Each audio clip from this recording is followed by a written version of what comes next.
Narinig niyo na ba ang pangalang Gregorio Intion Zara na nakaimbento ng kauna-unahang aparato na ginamit na video phone?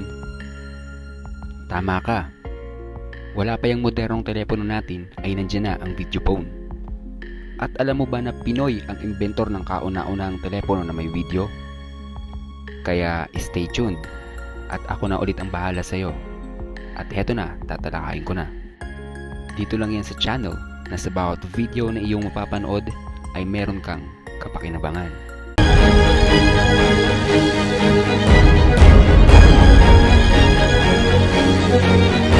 Gregorio Intion Zara, isang katutubong taga Lipa, Batangas.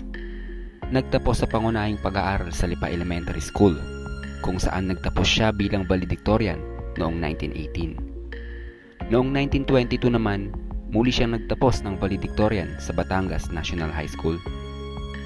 Dahil sa pagiging henyo ng ating kababayan, siya ay nagkaroon ng tsansa na makapag-aral sa ibang bansa.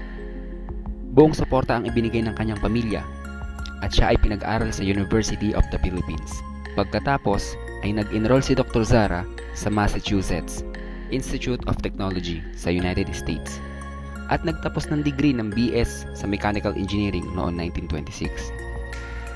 Pagkatapos nito ay nakakuha siya ng Master of Science in Engineering, Aeronautical Engineering sa University of Michigan at muli siya ay pinangaralan ng summa cum laude. Hindi pa nakakontento ang ating kababayan sa kanyang mga tinapos, kaya siya ay naglayag sa Paris upang kumuha ng mga advanced na pag-aaral sa pisika sa University ng Paris. Noong 1930, nagtapos ulit siya ng summa cum laude na may degree na Doctor of Science in Physics na may 3 honorable, ang pinakamataas na karangalan na ginagawad sa mga nagtatapos doon. Bumalik siya ng Pilipinas at nagtrabaho siya sa gobyerno at akademikong mundo. Nagtrabaho siya sa maraming mga posisyon sa Department of Public Works and Communications at Department of National Defense. Karamihan ay nasa aviation. Kasabay nito, nagturo siya ng aeronautics sa maraming mga universidad, kasama na ang American Far East School of Aviation, ang Far Eastern University at ang Fiat University. At naghatlat-hala siya ng maraming libro at papel sa pagsasaliksik patungkol sa aeronautics. Noong 1930, natuklasan niya ang pisikal na batas ng paglaban ng kuryente, na kilala bilang Zara Effect. Ito ay patungkol sa isang pagpapagalaw ng mga bagay na ginagamitan ng kuryente. Halimbawa na lamang nito ay ang e-bike. Nang maglaon, ay naimbento niya ang kompas ng induction sa lupa, na ginagamit magpasa hanggang ngayon ng mga piloto. At noong 1954, ang kanyang makina ng eroplano na pinalakas gamit ang alkohol ay matanggumpay na nasubukan sa Ninoy International Airport. Pagkatapos ay dumating ang video phone. Ang teknolohiya ay binuo, ngunit dahan-dahang nagsimula. Marahil sapagkat ito ay napakalayo o napakaaga sa tinatawag na digital age, sa kalagitnaan ng 1950s, bago pa man magsimula ang digital age. Binuo ng ating kababayan na si Zara ang unang video phone o two-way na telebisyon-telepono. Iniwan ng aparato ang larangan ng science fiction at ang mga comic books nang naimbento ito ni Zara noong 1955 bilang isang network phone separator signal ng telepono. Ang unang pagpapakilala nito ay hindi isinapubliko dahil hindi ito inilaan bilang isang komersyal na produkto. Noong 1960s, nagsimulang magtrabaho ang AT&T sa isang modelo ng isang video phone na tinatawag na isang picture phone na naglalayong pangpubliko. Nilabas ng kumpanya ang video phone noong 1964 sa New York World's Fair. Ngunit dahil siguro sa nakitaan na ito ay hindi masyadong mapapakinabangan, ay isinatabi ito at hindi sinuportahan, lalo na pagdating sa pondo. Unti-unti itong nakilala habang ang digital age ay nagsisimula noong huling bahagi ng 1990s. Ang video phone ay ang una at huling aparato na madaling pinagana ang pag-aaral ng distansya at ginamit na pagpupulong ng video, at napatunayan din na kapaki-pakinabang para sa pangangailangang pangdinig. Napakahusay nga talaga ng imbensyon ng ating kababayan na si Zara ang video phone. Nang dahil sa video phone, ay hindi sila nahirapang naimbento ang ibang smartphone, Skype at iba pang mga teknolohiya pang komunikasyon. Hindi lamang video phone ang naimbento ng ating bida. Katunayan, ang mga sumusunod ay ang kanyang mga imbensyon pa. Isa pa sa imbensyon ni Sarah ay ang pagpapabuti ng mga pamamaraan ng paggagawa at paggamit ng solar energy. Kasama ang mga bagong disenyo para sa isang solar-powered water heater, kalan at baterya noong 1960s.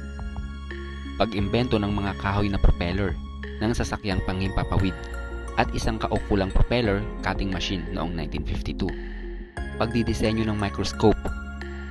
Pagtulong din sa disenyo ng robot na Marex X10 na maaaring maglakad, makipag-usap at tumugon sa mga utos. Pag-imbento ng silid ng singaw, ginamit upang mailarawan ang mga elemento ng radioactive. Ilan lamang yan sa mga napakaraming imbensyon ng ating kababayan. Ng kwento ay may katapusan. Lahat ng may buhay ay may hangganan. Noong Oktubre 15, 1978, binawian ng buhay si Dr. Zara sa edad na 76 dahil sa sakit sa puso, heart failure.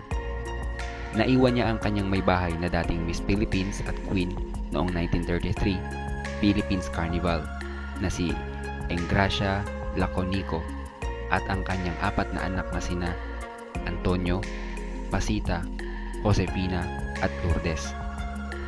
At inilibing siya sa himlayan ng mga bayani, alinsunod sa pag-uutos ng ating gobyerno. Si Gregorio Zara ay nakaimbento ng 30 bagay na kapaki-pakinabang. Sa 30 taon na kanyang pagkamatay, ay inilahad siya ng National Scientist Award, ang pinakamataas na parangal na ibinibigay ng gobyerno ng Pilipinas sa mga sayantipikong Pilipino, at ang nagbigay nito ay ang dati nating Pangulo na si Ferdinand E. Marcos. Ang ating bida ay nakatanggap din ng iba't ibang uri ng parangal. Ang Presidential Diploma ng Merito, ang Distinguished Service Medal 1959 para sa kanyang pagiging tagabunsod ng mga gawa at nakamit sa pagkakasaliksik ng enerhiya sa solar panel, aeronautics at telebisyon. Ang Presidential Gold Medal at Diploma ng Karangalan para sa Agham at Pananaliksik noong 1966. At ang Cultural Heritage Award para sa edukasyon sa Agham at Aero Engineering noong 1966 pa rin. Ako man ay nagulat at namangha nang nalaman ko ang kwento at mga imbensyon ni Dr. Zara. Nakakalungkot lamang na iilan lamang sa atin ang nakakakilala sa kanya. At karapat-dapat lamang sa kanya ang mga matataas na karangalan na kanyang nakamit. Siya ay tunay na henyo at eksperto sa larangan ng imbensyon. Nararapat lamang na maging modelo ng mga kasalukuyang inventor ng ating bansa si Dr. Gregorio Zara. Maraming salamat sa maraming ambag at karangalan na iyong dala, Dr. Gregorio Zara. Isa kang patunay na ang mga Pilipino ay kakaiba at angat sa iba. Alaay, kagaling pala ng ating kababayan. At hanggang dito na lamang po ang mga kapakinabangan. Hanggang sa muling video natin. At muli, maraming salamat po.